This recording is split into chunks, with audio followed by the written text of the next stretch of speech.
नमस्कार दोस्तों, मैं हूं सिद्धार्थ और आपका एक बार फिर से स्वागत है डिस्क्रिप्टिव फार्माकोलॉजी में। जैसा कि आपने थंबनेल में देख ही लिया होगा कि आज हम बात करने वाले हैं ब्लैक फंगस के बारे में। ब्लैक फंगस को समझने से पहले हम दो चीजों के बारे में और समझेंगे, साइटोकाइन स्टॉर्म और इन्फ्लेमेशन के बारे में। अब कोरोना में सबसे ज्यादा मौतें हुई हैं साइटोकाइन स्टॉर्म की वजह से, तो ये बहुत ही एक इंपॉर्टेंट टॉपिक बनता है इसके बारे में समझने के लिए। जैसे जैसे हम साइटोकाइन स्टॉर्म के बारे में समझेंगे, अपने आप ब्लैक फंगस के बारे में हम समझते चले जाएंगे। और साइटोकाइन स्टॉर्म और ब्लैक फंगस को समझने के लिए सबसे पहले हमें समझना होगा इन्फ्लेमेशन के बारे में। तो चलिए आप बने रहिए और इसके बारे में डिटेल में हम जानकारी लेते हैं आज इन तीनों के बारे में कि क्या है इन्फ्लेमेशन, ब्लैक फंगस और साइटोकाइन स्टॉर्म। तो अब हम सबसे पहले बात करने वाले हैं इन्फ्लेमेशन के बारे में। जब भी हमारे बॉडी में कोई भी इन्फेक्शन होता है, इन्फेक्शन किससे होता है? कोई भी बैक्टीरिया या वायरस हमारे बॉडी के अंदर आता है और बॉडी के नॉर्मल फंक्शन को डिस्टर्ब करता है, डिस्ट्रैक्ट करता है, उसमें डिस्कम्फर्ट पैदा करता है, मतलब नुकसान करता है हमारी बॉडी को, तो वो इन्फेक्शन की कंडीशन कहलाती है। ये हमारा बैक्टीरिया और वायरस के द्वारा हुआ। जब उसी से लड़ने के लिए, उसी बैक्टीरिया, वायरस या उस इन्फेक्शन से लड़ने के लिए हमारे बॉडी का इम्यून सिस्टम जब रिस्पॉन्स शो करता है, उसको हम इन्फ्लेमेशन कहते हैं। अब इन्फ्लेमेशन क्यों कहते हैं और इन्फ्लेमेशन के संकेत क्या होते हैं? इन्फ्लेमेशन के संकेत ऐसे होते हैं कि जहां पे भी वो लड़ाई करने जा रहा है, जो भी बैक्टीरिया या वायरस आए, वहां पे रेडनेस हो सकता है, स्वेलिंग आ सकती है, पेन हो सकता है, हीट हो सकता है, या फिर वहां पे फंक्शन नहीं हो पाता है, या फिर वहां का जो ऑर्गन होता है, वहां के टिश्यूज होते हैं, वहां की जो सेल्स होती है, वहां पे प्रॉपर फंक्शंस नहीं होता है। इसको हम ऐसे समझते हैं, कहीं भी हमें चोट लगी, कहीं भी कट गया, तो वहां पे रेडनेस हो जाती है, उसी के सराउंडिंग में वहां पे स्वेलिंग भी आती है और वहां पे पेन भी होता है। हीट की कंडीशन कहाँ आती है? जैसे बॉडी के अंदर कोरोना वायरस गया तो बहुत तेजी से टेम्परेचर हाई होने लगता है, फीवर आने लगता है, वो भी एक इन्फ्लेमेशन का संकेत है। Loss of function, particular organ में कहीं भी कट लग जाता है तो वहां पे कुछ टिश्यूज डैमेज हो जाते हैं, डेड सेल्स हो जाते हैं, तो वहां पे वो चीज काम नहीं करती है, उसको हम कहेंगे लॉस ऑफ फंक्शन, काम नहीं करना। तो जब कभी भी इन्फ्लेमेशन हो रहा होता है, मतलब इन्फेक्शन से रिकवर किया जाता है बॉडी को, तो हमारे शरीर से मैसेज छोड़े जाते हैं साइटोकाइंस के रूप में। साइटोकाइंस के रूप में हमारे शरीर से मैसेज छोड़े जाते हैं कि यहाँ पे लड़ना, वहां पे लड़ना, वहां पे लड़ना, वहां पे लड़ना, हर जगह जहां जहां पे वो बैक्टीरिया, वायरस होंगे, वो मैसेज बताता रहता है, मैसेज शो किया करता है, मैसेज पहुंचाया करता है कि यहाँ पे इन्फ्लेमेशन करके यहाँ के इन्फेक्शन से हमें लड़ना है। इस तरह हमारे बॉडी में जो साइटोकाइंस होता है वो अलग अलग जगह जाके पूरे बॉडी में जहां जहां इन्फेक्शन हुआ, वहां जाके मैसेज पहुंचाता है कि यहाँ पे इन्फ्लेमेशन करना है, यहाँ पे इन्फ्लेमेशन करना है, इन जगह पे इन्फ्लेमेशन करके इस जगह के ऑर्गन, टिश्यूज को, यहाँ के सेल्स को रिकवर करना है इन्फ्लेमेशन के थ्रू, जो भी बैक्टीरिया, वायरस द्वारा हुए हैं। तो यही साइटोकाइन से जब भी हमारा शरीर किसी बीमारी से लड़ रहा होता है, यही हर जगह मैसेज पहुंचाता है कि उसको मारो, उसको मारो, हर जगह जहां जहां सारे बैक्टीरिया, वायरस आते हैं उन सबको ये मारने को बोलता है। और हर जगह बहुत तेजी से फैलने लगता है, हर जगह इतनी तेजी फैलता है, हर जगह पहुंचने लगता है कि जिससे कि हमारी बॉडी तुरंत रिस्पॉन्स शो करे और कोई भी, जो भी बाहरी इंसान आया है, कोई भी बाहरी जीव आया है, मतलब कोई भी बैक्टीरिया या वायरस आया है बॉडी के अंदर, वो तुरंत मारा जाए और बॉडी के अंदर अपना इफेक्ट, रिस्पॉन्स शो ना कर सके, अपने बॉडी के अंदर बॉडी को कोई भी हार्मफुल इफेक्ट ना शो कर सके। इसलिए बहुत तेजी से ये अपने मैसेज के तौर पे हर जगह फैलता चला जाता है और बताता रहता है यहाँ पे मारो, वहां पे मारो, वहां पे मारो, हर जगह जितने भी जगह बैक्टीरिया, वायरस आए रहते हैं उन सबको मारने को ये कहता है। बट कभी कभी ये जो साइटोकाइन सिस्टम है हमारा, जो साइटोकाइन रिलीज होता है और कम्युनिकेशन का काम करता है, कभी कभी ये भी हमें बॉडी को नुकसान करने लगता है। कब नुकसान करने लगता है? जब कोई बाहर से कोई अजनबी टाइप का बैक्टीरिया या वायरस आ जाता है जिसको हमारा इम्यून सिस्टम जानता ही नहीं है, तो एकदम बल्क में साइटोकाइन रिलीज होने लगता है कि अचानक से ये क्या नया चीज आ गया, ये एलियन टाइप का क्या आ गया जो हमारे बॉडी को नुकसान कर रहा है। तो एकदम बल्क में रिलीज होने लगता है, एकदम तूफान टाइप का आ जाता है, एकदम स्टॉर्म टाइप जनरेट कर लेता है। इसी को हम कहते हैं साइटोकाइन स्टॉर्म, जो एकदम बहुत तेजी से पूरे ऑर्गन में सारे मैसेजेस पहुंचाने लगता है, कम्युनिकेशन पहुंचाने लगता है। अब जितना ज्यादा वो कम्युनिकेशन करेगा उसमें भगदड़ मची, जितना वो आंधी की तरह जैसे आया साइटोकाइन स्टॉर्म, हर जगह फैला वो, उसी तरह वहां इन्फ्लेमेशन। उससे क्या होता है, जहां पे भी हमारे बैक्टीरिया, वायरस नहीं भी होते, वहां पे हमारे बॉडी में इन्फ्लेमेशन होने लगता है। इसी साइटोकाइंस के रिलीज को जो इतने बल्क में रिलीज हो रहा है, एकदम स्टॉर्म जनरेट कर लिया, एकदम आंधी की तरह आ गया, चारों तरफ फैलता ही चला जा रहा है साइटोकाइन स्टॉर्म। इसी टर्म को हम कहते हैं हाइपर इम्यून रिस्पॉन्स। मतलब हमारे बॉडी का जो इम्यून सिस्टम का रिस्पॉन्स वो एकदम हाइपर कंडीशन में हो जाना, मतलब बहुत ही हाई लेवल पहुंच जाना, एकदम पीक पे पहुंच जाना। इसी को हम कहते हैं हाइपर इम्यून रिस्पॉन्स। इसी की वजह से हमारे बॉडी में नुकसान होने लगता है, इसी की वजह से हमारे बॉडी के ऑर्गन्स को खुद ब खुद नुकसान होने लगता है। अगर हम इसको एक एग्जाम्पल के तौर पे समझे कि हमारे घर में ऐसे कॉकरोच छिपकली या फिर कोई भी चूहा निकल आता है, उसको मारने के लिए पूरी सोसाइटी के लोग 100-200 लोग निकल आते हैं, चाकू, तलवार मॉस्किटो, हेट रिपेलेंट सब कुछ लेके निकल आते हैं और इतनी भगदड़ मच जाती है कि वो जो हथियार लिए होते हैं सोसाइटी के लोग, जो 100-200 लोग हथियार लिए होते हैं, वो 100-200 लोग एक तरह से साइटोकाइंस का काम करते हैं।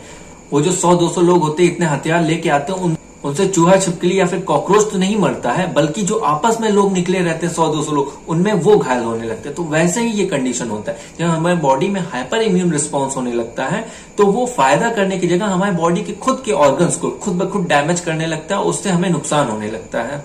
तो यही जो साइटोकाइंस हमारे बॉडी में कुछ देर पहले अच्छे रिस्पॉन्स शो कर रहा था, यही बॉडी में हमारे बहुत ही बुरे रिस्पॉन्सेस शो करने लगा। क्यों? Just because of hyper immune response of the body. तो इसकी वजह से क्या क्या दिक्कतें भी आने लगी। इसकी वजह से हमारे ऑर्गन्स डैमेज होने लगे, फेफड़े में बहुत ज्यादा दर्द होने लगा, दिल में बहुत ज्यादा दर्द होने लगा, स्ट्रोक की कंडीशन आ गई, बहुत लोगों की किडनी फेलियर की कंडीशन आ गई। इसी तरह से जब हमारे बॉडी में साइटोकाइन स्टॉर्म आता है, ये कब आता है? जब भी हमारे किसी भी पेशेंट, कोविड पेशेंट में जिस दिन उसको पता चलता है कि हाँ वो कोविड पॉजिटिव है, मतलब जब उसका पहला सिम्टम शो होता है उसको, उससे 6वें दिन पे, मतलब उससे 6th डेज पे ये साइटोकाइन स्टॉर्म बॉडी में जनरेट होता है। अब इस कंडीशन में क्या होता है? इस कंडीशन में 2 चीज निकल के आती है। जो भी हमारे डॉक्टर होते हैं, या तो वो हमारे इम्यून सिस्टम, मतलब जो इम्यून सिस्टम हमारा हाइपर रिस्पॉन्स शो कर रहा है, जो साइटोकाइन्स के स्टॉर्म आ गए उसको सप्रेस कर दें। उसको सप्रेस करने से क्या होगा? कोरोना जो है वो हमारे सिर्फ लंग्स को ही डैमेज करेगा, लंग्स में ही इन्फेक्शन करेगा। वरना कोरोना हमारे लंग्स को डैमेज कर ही रहा, और जो साइटोकाइन स्टॉर्म बन चुके हैं वो तो हमारे लंग्स को कोरोना से पहले ही खत्म कर देंगे। हमारे मतलब शरीर की रोग प्रतिरोधक क्षमता ही उसको इतना मार काट देगी साइटोकाइन स्टॉर्म की वजह से, जिससे कि हमारी बॉडी उससे पहले ही, कोरोना से पहले ही हमारे लंग्स डैमेज हो जाएंगे। तो उस कंडीशन में ही स्टेरॉइड्स दिए जाते हैं। तो इसी हाइपर इम्यून रिस्पॉन्स को कम करने के लिए डॉक्टर्स जो रिकमेंड करते हैं, डॉक्टर्स जो देते हैं, वो डेक्सामेथासोन देते हैं। डेक्सामेथासोन क्या? एक स्टेरॉइड है। स्टेरॉइड का काम क्या होता है? स्टेरॉइड किस तरह के होते हैं? स्टेरॉइड एक हार्मोन्स की तरह के होते हैं, बट हार्मोन्स जो करता है हमारे शरीर में उत्तेजना बढ़ाता है, और स्टेरॉइड्स जो करते हैं वो उत्तेजना कम करते हैं, मतलब कि वो सप्रेस कर देते हैं हमारे इम्यून सिस्टम को, मतलब एकदम बैठा देते हैं। जितने भी साइटोकाइन्स आंधी ऊंधी उठी थी सबको एकदम बैठा दिया, शांत कर दिया कि नहीं, तुम लोग को नहीं उड़ना है, तुम लोग को शांति से बैठे रहना है, तुम लोग को कोई अपने रिस्पॉन्स शो नहीं कर। तो स्टेरॉइड ही जो होते हैं वो हमारे इम्यून सिस्टम को सप्रेस कर देते हैं, एकदम बैठा देते हैं। तो इन्हीं कंडीशंस में डेक्सामेथासोन दी जाता है। अब जिसके बॉडी में स्टॉर्म कम है थोड़े से लेवल पे, उसको डेक्सामेथासोन की टैबलेट दी जाती है। जिनके में ज्यादा है उनको इंजेक्शन के थ्रू दिया जाता है, आईवी रूट से दिया जाता है, इंट्रावेनस रूट से उनको दिया जाता है कि उनके बॉडी में जो भी साइटोकाइन स्टॉर्म बना है, जो भी आंधी आई है, वो एकदम से कम कर दी जाए, एकदम सप्रेस कर दी जाए, एकदम बैठा दी जाए। अब यहाँ पे बात ये उठती, जब हमारे बॉडी का इम्यून सिस्टम ही डाउन हो जाएगा तो कोरोना तो वही चाहता ही था कि हमारे बॉडी में इम्यून सिस्टम आ जाए। तो जैसा कि मैंने आपको इसके पहले पार्ट में, इस वीडियो के पहले पार्ट में बताया था कि हमारे बॉडी पे रेमडेसिविर कैसे काम करती है, तो इसी कंडीशन में रेमडेसिविर बॉडी में दी जाती है। रेमडेसिविर बॉडी में देने के बाद वो आके अपना कोरोना को बेवकूफ बना के उसमें ऑल्टरेशन करके कोरोना के इफेक्ट को कम कर दे, और जो यहाँ पे साइटोकाइन स्टॉर्म बना था उससे लड़ने के लिए उसको डेक्सामेथासोन सप्रेस कर देता है। अगर आपने रेमडेसिविर वाली वीडियो नहीं देखी है, अगर इसका पहला पार्ट आपने नहीं देखा है, तो मैं डिस्क्रिप्शन बॉक्स में लिंक दे रहा हूं, आप वहां से उसको देख सकते हैं। तो डेक्सामेथासोन इसी कंडीशंस में दिया जाता है। अब यहाँ पे बात एक और आती है कि पेशेंट्स को लगता है ये दवा हमारे बॉडी पे काम कर रही है, दवा हमारे कोरोना वायरस पे काम कर रही है, बट ऐसा कुछ नहीं है। ये दवा जो है हमारे सिर्फ और सिर्फ इम्यून सिस्टम को सप्रेस डाउन कर रही है। उसको लगता है इस दवा को देने से हमारे बॉडी में फायदा कर रही है और इससे हमें अच्छे रिस्पॉन्स आ रहे हैं। उनको सिर्फ और सिर्फ ये लगता है, बट एक्चुअल में क्या होता है, जो हमारे बॉडी में साइटोकाइन स्टॉर्म थे जिसकी वजह से आंधी आई थी, ये सिर्फ और सिर्फ उसी को कम करता है, और पेशेंट को ऐसा लगता है कि ये दवा हमारी कारगर है कोरोना में। अब यहाँ पे एक पॉइंट और बहुत ही इंपॉर्टेंट आता है, उसको समझने वाली बात है और बहुत ही इंटरेस्टिंग है, उसको आप ध्यान से समझिएगा। अब मान लीजिए अगर हमारे बॉडी में कोरोना वायरस आया, उसकी संख्या बहुत ही कम है, वो अभी पहले स्टेज पे, मतलब बहुत ही एकदम पहले हमारे बॉडी में बस जस्ट अभी आया ही है, और उसी कंडीशन में आपने अगर डेक्सामेथासोन दे दिया, कोई भी अगर डॉक्टर ने गलती से भी डेक्सामेथासोन दे दिया या डॉक्टर ने नहीं दिया, आपने खुद ब खुद ले लिया, जैसे कि आपने यहाँ पे सुना कि डेक्सामेथासोन हमारे बॉडी में काम कर रहा है, साइटोकाइन स्टॉर्म को कम कर रहा है, इससे हमें रिलीफ मिलता है। तो उसी कंडीशन में आपने अगर जाके डेक्सामेथासोन ले लिया, डेक्सामेथासोन आपके बॉडी के इम्यून सिस्टम को सप्रेस कर दिया, ठीक। अब तो कोरोना तो वही चाह रहा था कि आपके बॉडी का इम्यून सिस्टम काम ना करे। इस समय क्या चिल्ला चिल्ला के कहा जा रहा है, अपनी बॉडी का इम्यून सिस्टम बढ़ाइए, अपनी बॉडी का इम्यूनिटी बढ़ाइए। अब आप उसी दवा को लेके आप अपनी बॉडी की इम्यूनिटी कम कर रहे हैं। कोरोना तो वही चाहता है, कोरोना जैसे आपके बॉडी के अंदर है, आपका इम्यून सिस्टम कम है, वो लड़ने की कंडीशन में है नहीं, वो एकदम रिलैक्स्ड है, उसको किसी चीज से मतलब नहीं है। जब वो एकदम रिलैक्स्ड है तो वो कोरोना पे कोई इफेक्ट करने वाला नहीं है। कोरोना वही चाह ही रहा था। कोरोना 1-2 दिन के अंदर इतना ज्यादा रेप्लिकेशन करके अपना बहुत ही बल्क अमाउंट तैयार कर लेता है, बहुत ही ढेर सारा हो जाता है कोरोना। और फिर जब ढेर सारा होता है तो फिर वो अपना इफेक्ट कायदे से शो करता है, जिसकी वजह से बॉडी हमारी रिकवर नहीं हो पाती है, इम्यून सिस्टम हमारे लड़ नहीं पाते हैं और लास्ट में वो एक डेथ की कंडीशन हो जाती है। इसीलिए एम्स के डायरेक्टर रणदीप गुलेरिया जी ने चिल्ला चिल्ला के कहा है कि डेक्सामेथासोन आप ऐसे मत लीजिए, जब इसका समय आएगा, जब इसकी जरूरत होगी बॉडी में तभी लेना है। इस वजह से कोई भी दवा, कोई भी इंजेक्शन, किसी भी चीज का तरह मेडिकल कोई भी चीज आप अपने से मत लीजिए जब तक वो आपका डॉक्टर प्रिस्क्राइब ना करे, उसको आपके लिए रिकमेंड ना करे, तब तक आप कोई भी दवा, किसी भी तरह की दवा अपने से बिल्कुल भी मत लीजिए। तो यहां से एक शुरुआत होती है इस लेक्चर के, इस वीडियो के सबसे मोस्ट इंपॉर्टेंट टॉपिक की, ब्लैक फंगस के बारे में। ब्लैक फंगस क्या है? ब्लैक फंगस एक नॉर्मल फंगस है जो कि कहीं ब्रेड पे या किसी रोटी पे, जहां पे भी मॉइस्चर कंटेंट है, यहाँ पे वो ग्रो हो जाता है। फॉर एग्जाम्पल, हम अपने कपड़े भी उतार के रख देते हैं जिसमें स्वेट है, जिसमें पसीना लगा हुआ है, उसको 15-20 दिन रख देते हैं अगर कहीं भी कॉर्नर में, तो वहां पे भी फंगस ग्रो हो सकता है। अब ये हमारे स्किन पे भी ग्रो होता है, बट स्किन पे जो भी जमते हैं ये हमारे स्वेट ही, ये हमारे पसीने ही उसको मार के खत्म कर देते हैं। अब सोचिए, जब इसको हमारा पसीना तक मार के खत्म कर सकता है तो हमारी बॉडी क्यों नहीं लड़ पा रही उससे? क्या हो रहा है ऐसा? ये होता है इस वजह से, जो भी कोरोना के पेशेंट्स होते हैं उनको स्टेरॉइड इतनी हैवी डोज में दिया जाता है कि उनके बॉडी का जो इम्यून सिस्टम वो एकदम सप्रेस हो जाता है, एकदम डाउन पड़ जाता है, उनमें लड़ने की एकदम पावर रह ही नहीं जाती है। फिर उसी कंडीशन में म्यूकरमिकोसिस मतलब ब्लैक फंगस उसका फायदा उठाता है। वो किसी भी नेजल रूट से, माउथ के ओरल कैविटी से या नेजल रूट से बॉडी के अंदर जाता है। फॉर एग्जांपल, हम आपको इसमें एक एग्जांपल छोटे से बताने की कोशिश करेंगे। फॉर एग्जांपल, जिन पेशेंट्स को ऑक्सीजन लगे होते हैं उनके ऑक्सीजन किस तरह से अंदर जाता है? उनके यहाँ पे ऑक्सीजन लगा होता है। ऑक्सीजन जो होता है मिस्ट के फॉर्म में, मतलब एक भाप की तरह बॉडी के अंदर जाता है। फॉर एग्जाम्पल, ब्लैक फंगस है, वहां पे आसपास कहीं फंगस के स्पोर्स उड़ रहे हैं, कहीं वो फंगस हमारे नाक के पास स्टिक हो गया, हाथ के पास स्टिक हो गया, हमने उसको हाथ के पास ले गया, नाक के पास लेके गए, वो यहाँ पे मॉइस्चर कंटेंट है, उस मॉइस्चर कंटेंट में और ग्रो हुआ और वो nasal route through, oral cavity के थ्रू हमारे बॉडी के अंदर चला गया। अब जब वो बॉडी के अंदर चला गया, अब हमारे बॉडी का इम्यून सिस्टम तो काम कर नहीं रहा है, वो एकदम सप्रेस बैठा है स्टेरॉइड देने की वजह से, डेक्सामेथासोन देने की वजह से वो एकदम सप्रेस है, उसमें कोई काम करने की पावर है नहीं। हमारा बॉडी किसी भी चीज से लड़ने, बैक्टीरिया, वायरस, फंगस से लड़ने के लिए तैयार है नहीं, सब कुछ हमने पहले से ही सप्रेस कर।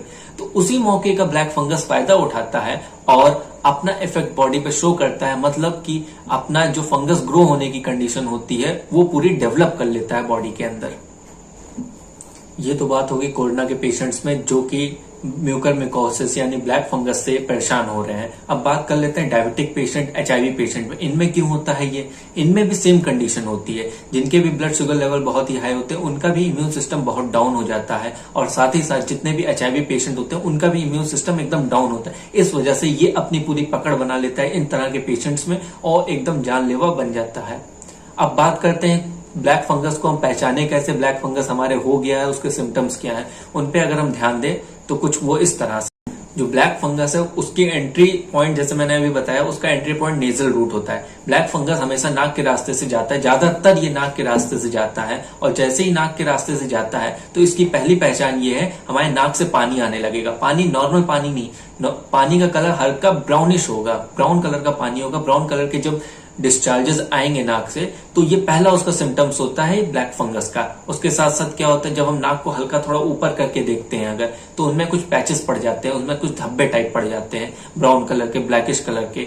ये भी एक ब्लैक फंगस की पहचान है। नाक में एंट्री के बाद ये हमारे मुंह में पहुंचता है। मुंह में पहुंचता है मतलब कि ये हमारे मुंह में खांसी आती है, कभी कभी उल्टी होती है, कभी कभी उल्टी में ब्लड भी आता है, मतलब वोमिटिंग होती है, उसमें ब्लड भी आता है। फिर उसके बाद ये हमारे नेजल रूट, मतलब यहाँ पे हल्की स्वेलिंग करता है, इसी के जरिए फिर हमारे आंख के पास आता है। जैसा कि आपने फोटो में देखा है, अभी इधर साइड में आप फोटो में देख सकते हैं कि आईज में रेडनेस हो जाता है। इसका मतलब ये नहीं कि किसी को भी आंख लाल हो गई तो वो ब्लैक फंगस का ही शिकार हो गया, ऐसा नहीं है। ब्लैक फंगस का जो पहला सिम्टम्स होता है वो पहले हमारे नोज से डिस्चार्ज होगा, ब्लैक डिस्चार्ज, ब्राउन डिस्चार्ज, जैसे कि काले रंग का या हल्का ब्राउनिश कलर का पानी गिरने लगेगा। ये हमारी पहली पहचान होती है। ये कम से कम 1 से 6 दिन, 1 से 5 दिन, 1 से 4 दिन चलता है। इसके बाद ही जो आगे के सिम्टम्स होते हैं, आंख लाल होना, उल्टी आना या खांसी आना, ये बाद के सिम्टम्स है। ऐसा नहीं है कि आपको आंख लाल हुई आप तुरंत ही पहुंच गए, उसके कुछ सिम्टम्स होते हैं। वही सिम्टम्स मैंने बताए कि पहले नेजल रूट से डिस्चार्ज होगा, ब्लैक या ब्राउन कलर के डिस्चार्जेस आएंगे, फिर उसके बाद हल्की खांसी उसी आ सकती है, उल्टी भी हो सकता है, उल्टी में ब्लड भी आ सकते हैं, फिर उसके बाद आपकी आंख लाल पड़नी शुरू होगी। इस पूरे टाइम पीरियड में कम से कम 4 से 5 दिन लग जाता है। तो समय रहते ठीक किया जा सकता है। अगर हम इसको समय रहते ठीक नहीं कर सकते हैं तो ये हमारे आंख के रास्ते ब्रेन में जा सकता है, और ब्रेन में जैसे ही पहुंचा, हमारे दिमाग में जैसे ही पहुंचा, तो उसके बाद कोई कंडीशन नहीं, उसके बाद कोई नहीं इसको बचा सकता, कोई भी आपको ब्लैक फंगस से नहीं बचा सकता। कभी कभी जब आंख में ही होता है, आंख को भी निकालना पड़ जाता है, और ये खाली उन्हीं में होता है जिनके इम्यून सिस्टम डाउन होते हैं। ऐसे नॉर्मल किसी भी पेशेंट्स में नहीं होता है, जिनके इम्यून सिस्टम बहुत ही हाई है, जो एकदम स्वस्थ है। इसीलिए कहा जाता है इम्यूनिटी बढ़ाइए, कुछ ऐसा खाइए, इम्यूनिटी बढ़ाइए, विटामिन सी लीजिए, इम्यूनिटी बढ़ाइए आप अपनी। इसीलिए इस समय सिर्फ और सिर्फ इम्यूनिटी पे फोकस किया जा रहा है। इस समय जितनी अच्छी आपकी इम्यूनिटी होगी, उतना ही अच्छा आप अपने बॉडी को रख सकते हैं, उतने ही अच्छे आप डिजीज से लड़ सकते हो, उतना ही अच्छा आप कोरोना से लड़ सकते हो, उतना ही अच्छा आप ब्लैक फंगस से लड़ सकते हैं। तो मेन फोकस आज के टाइम का जो है वो आपकी इम्यूनिटी है, आपकी हेल्थ है। जितनी अच्छी आपकी हेल्थ है, उतना अच्छा आप किसी भी बीमारी से लड़ सकते हैं।